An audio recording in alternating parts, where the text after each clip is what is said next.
उत्तर प्रदेश की भी बात कर लेते हैं। उत्तर प्रदेश के मुख्यमंत्री योगी आदित्यनाथ, जिन्होंने 2027 का मिशन शुरू कर दिया है।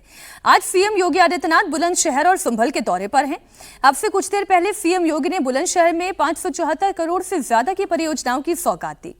इसके बाद सीएम योगी संभल जाएंगे। संभल में योगी 569 करोड़ रुपए की परियोजनाओं की सौगात देंगे।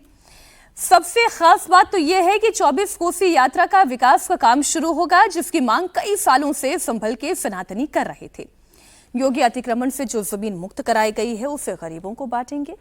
इसके बाद जनसभा को भी संबोधित करने जा रहे हैं। उनके पूरे कार्यक्रम का जो ब्यौरा है वो आपको इस ग्राफिक्स के जरिए मिल रहा है। तो क्या अखिलेश यादव का ये भी चांस गया, रागी जी?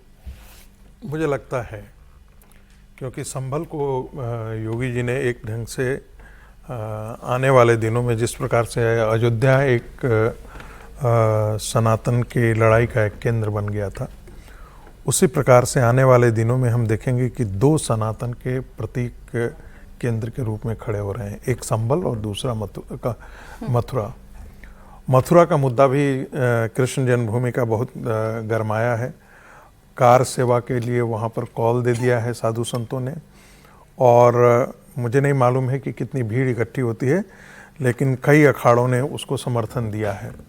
दूसरी तरफ संभल के में हम आए दिन देख रहे हैं कि जो अतिक्रमण से मज़ार बने हुए थे, जो ईदगाह बने हुए थे, जो मस्जिद बने हुए थे, उन सबों को तोड़ दिया गया है जी।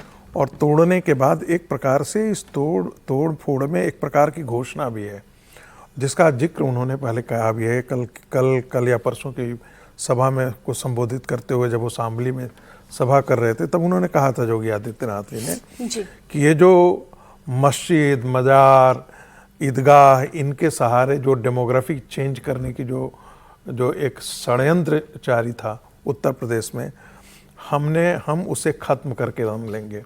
यानी कि ये मामला एक संभल तक ही नहीं रहेगा, ये बाकी अन्य जगहों पर भी हो रहा है।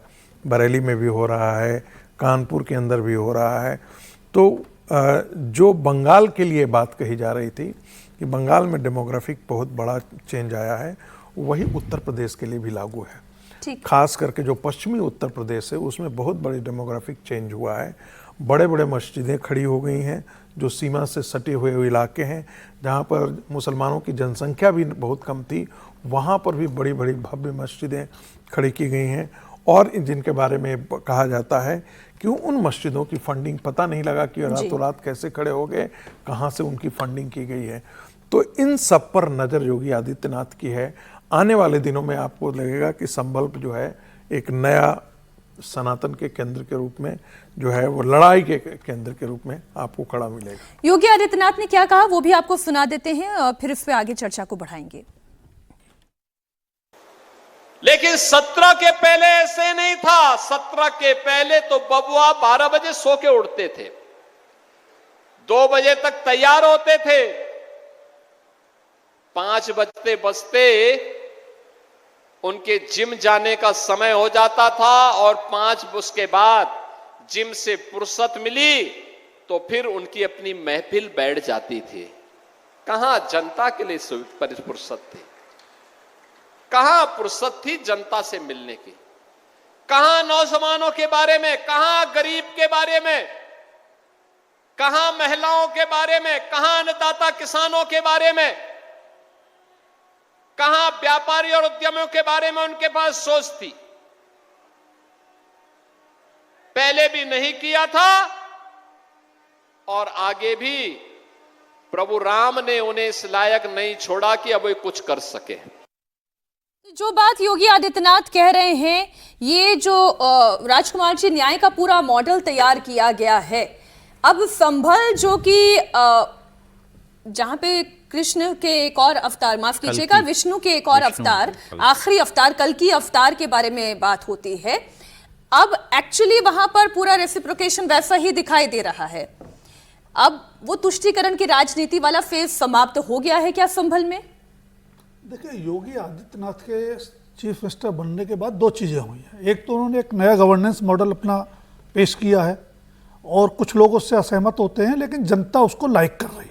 लगातार चुनावों में जिस तरह का समर्थन मिला है और जो सुधार भी आपको दिखता है लॉ एंड ऑर्डर में, बाकी चीज़ों में, उससे लगता है कि जनता समर्थन कर रही है उसका।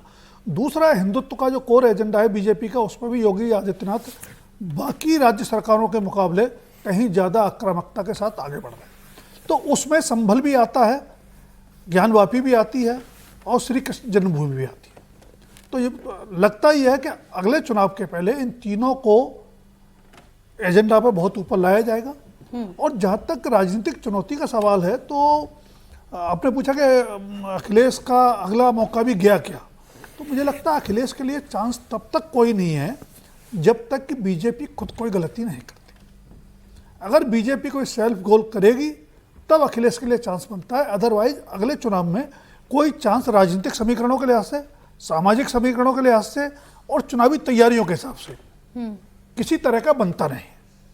और जब आप कब्जा हटाकर आम जनता को ही स्टेक होल्डर बना देते हैं, नहीं, एक चीज़ है, जान लीजिए, राम जन्मभूमि पर, राम मंदिर में चढ़ावे का मुद्दा एक ढंग से कहिए तो समाजवादी पार्टी को अब बैकफायर कर रहा है। बैकफायर कर रहा है। मैं इसलिए ऐसा कह रहा हूँ कि उस समय के समाजवादी पार्टी के नेताओं की जितनी तस्वीरें हैं, गोली चलवाने का वीडियो, उस समय मुलायम सिंह का वो वीडियो जिसमें कहा था कि हमें और ज़रूरत पड़ती तो हम और गोली चलवाते, फिर राम गोपाल यादव का बयान संसद में, तो ये सारे वीडियो जो है वो सब इकट्ठा करके भारतीय जनता पार्टी जो है ब्लॉक घुमा रही है, हर जगह उसकी तस्वीरें। और ये अच्छा होगा कि भारतीय जनता पार्टी इसके पूरे प्रदेश और गांवों तक घुमाए ताकि इनका असली चेहरा का पर्दाफाश हो सके।